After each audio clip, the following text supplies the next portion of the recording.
it's not just a slogan, it is a way of life here, and it's about being committed to just doing the best you can with what you got. That's what it's about. You know, it's about doing your very best on and off the field. And same thing for the coaches, man. Just take what you got and do the best you can. I mean, just be fully committed to the task at hand. And you know, it's been fun to be a part of it. Well, I think for me, it all goes back to you know, the old saying that people don't care what you know until they know that you care. And so for me, it's about having a genuine appreciation for everybody, and for each person's role. I really believe that. I mean, to me, I want to be kind of a servant leader. That's really what I believe in. I think leadership is ultimately about serving others. And I think if you have that mentality and that perspective, then to me, you have a chance to be a good leader. It's not about others serving you. And sometimes, you know, people choose that path, and that may work for a little while. But you know, I just try to lead by, you know, relationships. And again, serving others and caring about other people and appreciating everybody's role. Obviously, you got to make decisions. You've got to set the charge. You know, have the vision and you know, the strategy and the philosophies and all those things. You have to kind of implement that. But at the end of the day, none of that stuff's going to matter if you don't create the right culture from a leadership standpoint. I don't really think it's about one thing. I don't really think that, I mean, obviously I'm a Christian, but that doesn't necessarily make me a good leader or make something work for football. I think the biggest thing is people have to be who they are. You know, I think from a leadership standpoint, you have to be authentic. You have to be genuine and just be who you are. And people, I think, respect that. For me, it's just trying to lead in a way that hopefully impacts, you know, other people's lives that I'm come in contact with every day, and just leading by example. You know, be the things that you're trying to incorporate into your players. You know, as far as caring about others. You know, sacrificing for others. You know, giving to others. And you know, not expecting more from other people than you're willing to give. So those are things that I try to, you know, demonstrate and exemplify to my team. But there's a lot of things that are a part of our culture here and a part of our program that are very important. But ultimately, I think just whoever you are, that's what you have to be on a consistent basis, day in and day out, in order to lead properly.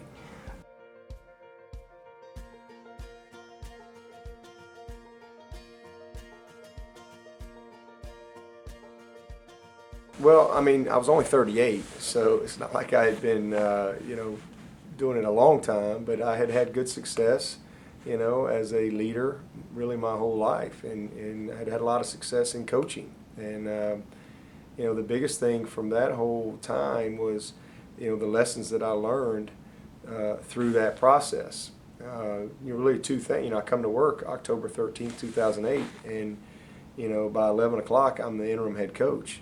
And it was a Monday. It was crazy, and you know, the AD walks in a staff meeting and says, "Hey, we're, you know, making a change here," and says, "You're now the head coach, and you call all the shots, and I need to meet with you in my office in 5 minutes." And it was just like, okay. And so I go down to his office, Terry Don Phillips, and I really think that he's going to, you know, tell me, "Hey, look, do the best you can.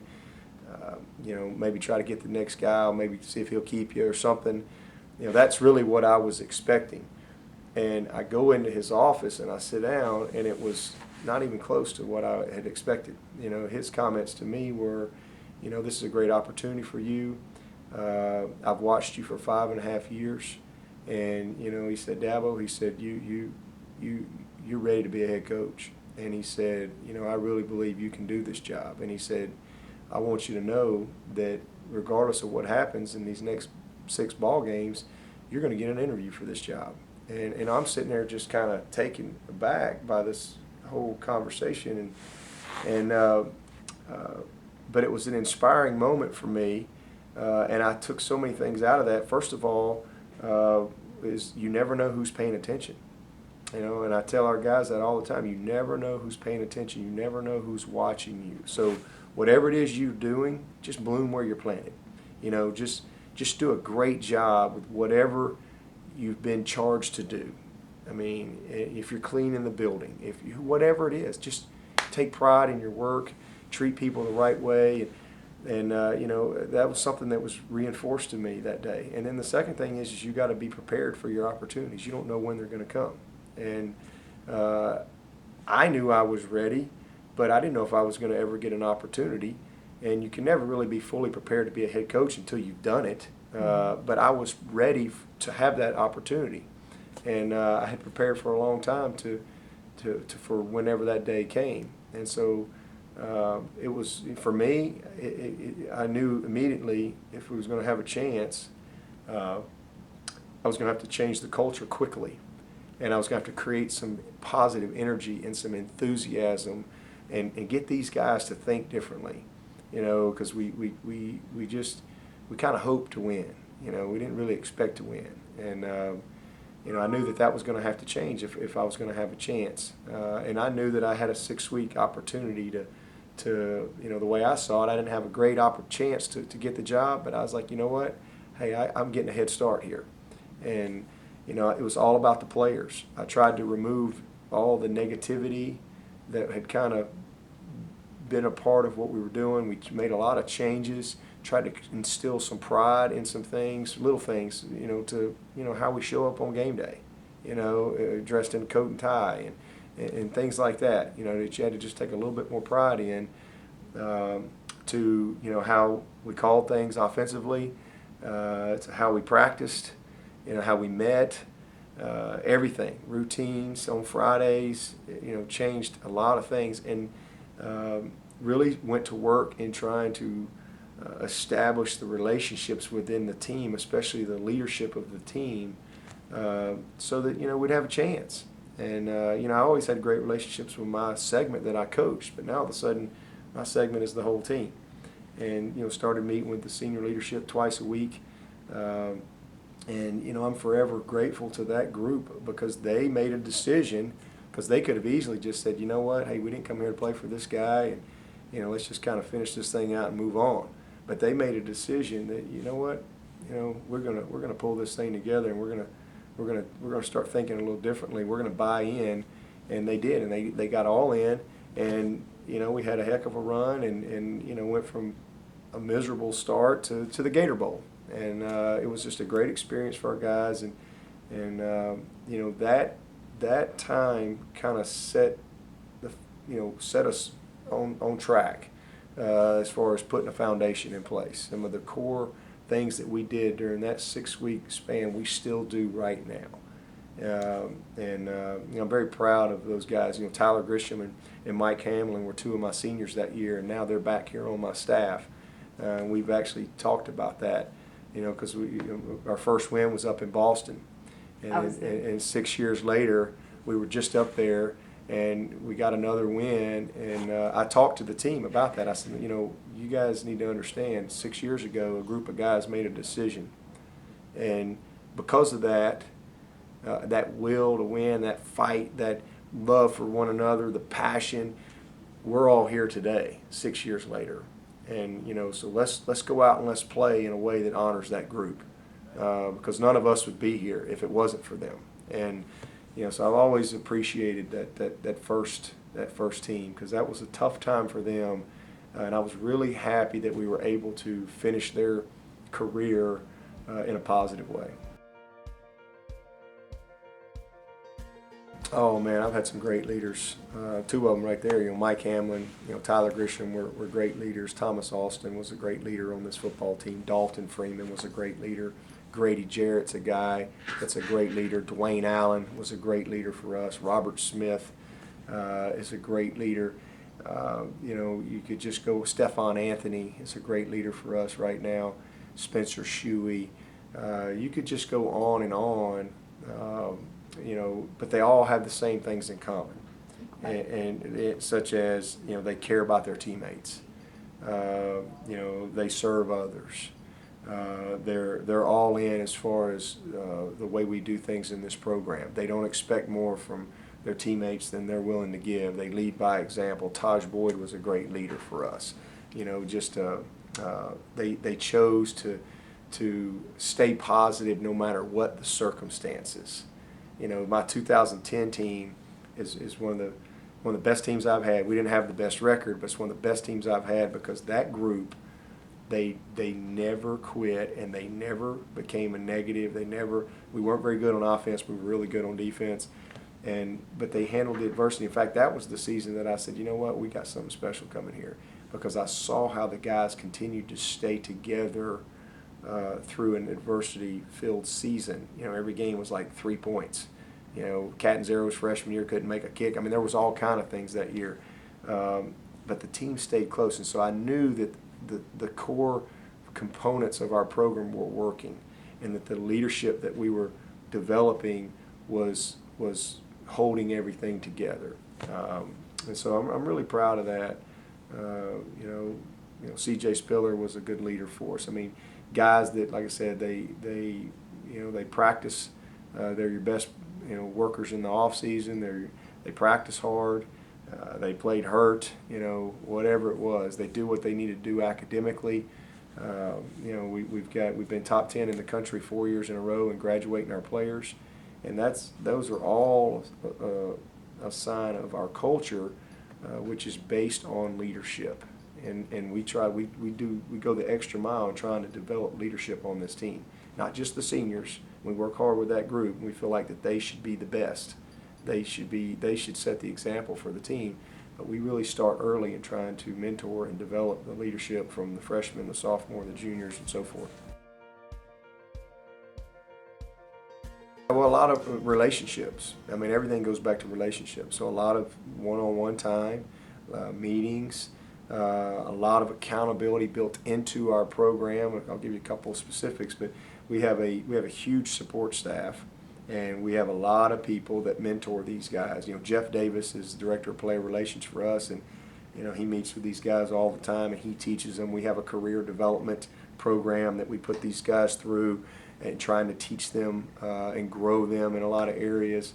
We have what we call the Swinney Huddle, and Coach McCorvey meets with the Swinney Huddle, and that's everybody who touches our players that's not a coach. So it's the academic people, it's the trainers, it's the equipment people, it's all of our support staff, it's the nutritionist, it's everybody like that, and he meets with them every week.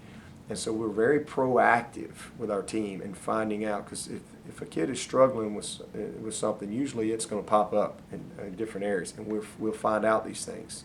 And so we have a lot of hands on these guys, a lot of ears and eyes on them. But that group will select what they call the council, and that's usually about 12 players that they pick, and they could be a walk-on, could be a freshman, could be a senior, could be whatever. But they're guys that they see as leaders, and so they pick that group, and then that group once a week has an opportunity to come in and meet with Woody McCorvey and communicate and address issues and make comments, whatever it is. And then I meet with the senior leadership group twice a week, and that's all the seniors, and then they select a few juniors and a few sophomores to be a part of that group as well. So we have a lot of communication and engagement with our players that goes on. And then one of the best things that we've done the last several years is every January, when we begin a new year, the upcoming seniors, they'll all go out to Coach Batson's house, our strength coach, and have a big dinner, and they draft their team. All right, each senior has to draft his team. They have a big draft. It's called the accountability draft. And you're not getting drafted based on your talent. You're getting drafted based on your accountability, because once the teams are made, there's going to be 9, 10, 11 guys on a team.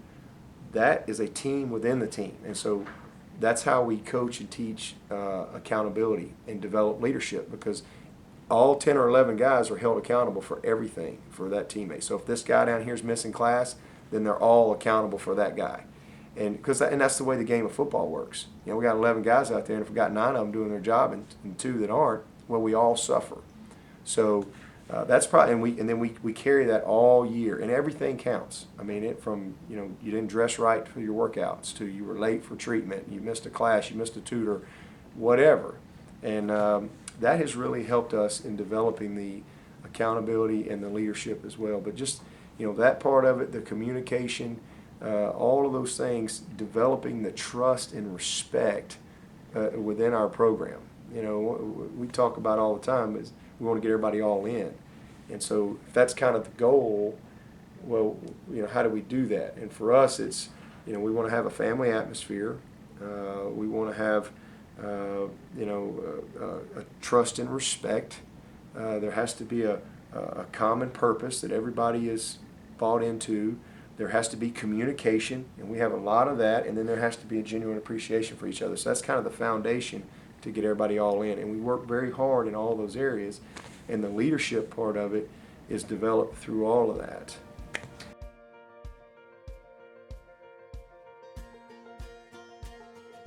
Well, I just think that our philosophy here, and kind of the charge that we have with our staff is we're going to do it right. And I would rather lose trying to do it right than to win knowing that we didn't. And that's just the philosophy that we have in place. And I think that again, we're never, when you're dealing with 18 to 22, 23-year-olds, and 100 and something of them at a time, you're always going to have things that you have to deal with. Young people are going to always make mistakes. They're going to always disappoint you. My own 3 boys will do that. But I think at the end of the day, you have to always teach, and you have to always educate, and you have to have checks and balances within your program and core values that you believe in. And the last thing you want to do is to kick people off the team and things like that. But from time to time, that's just what you have to do. You have to be consistent with your discipline. I don't think that you can treat everybody the same, but you got to treat everybody fair. And what's fair for one isn't necessarily fair for the other. You have to look at the individual and their track record and decision making and all those type of things. But I never want to put winning ahead of doing what's right. And that's just the way it is for me. I mean, I'll go do something else, before I start using, young people to, when they're not doing the right things. And again, you're always coaching, you're always teaching, you're always correcting behavior. Sometimes you got to sit guys down to get their attention and things like that. But at some point, if you got a guy that just refuses to buy in, as a coach, you have to handle that situation, because if you don't, then it's gonna spread throughout your team and become a much bigger issue, and then you don't want anybody to ever think that they're bigger than the team, and that's one of the things that we talk to our guys all the time about is there's no entitlement. None of us are entitled to anything. You get what you earn, and it's all about team. This program, this university is bigger than any of us. When I leave Clemson or they run me out of Clemson, guess what? This place is going to keep on going. And it's the same thing for any player. Sammy Watkins, C.J. Spiller, it doesn't matter. Vic Beasley, when they leave Clemson, Clemson's going to keep on going. So everyone needs to, again, understand and appreciate the opportunity that we have to be a part of a special place. And then from a coach's standpoint, high level of discipline and accountability throughout the program. And when guys don't do what's right, there's consequences, and then we move on. Oh my goodness, immensely. I mean, you just get better. I mean, it doesn't matter what you do. I mean, your first time to teach a class, you probably were better the second time that you taught a class, and it's just the same thing in anything that you do. Again, you can prepare.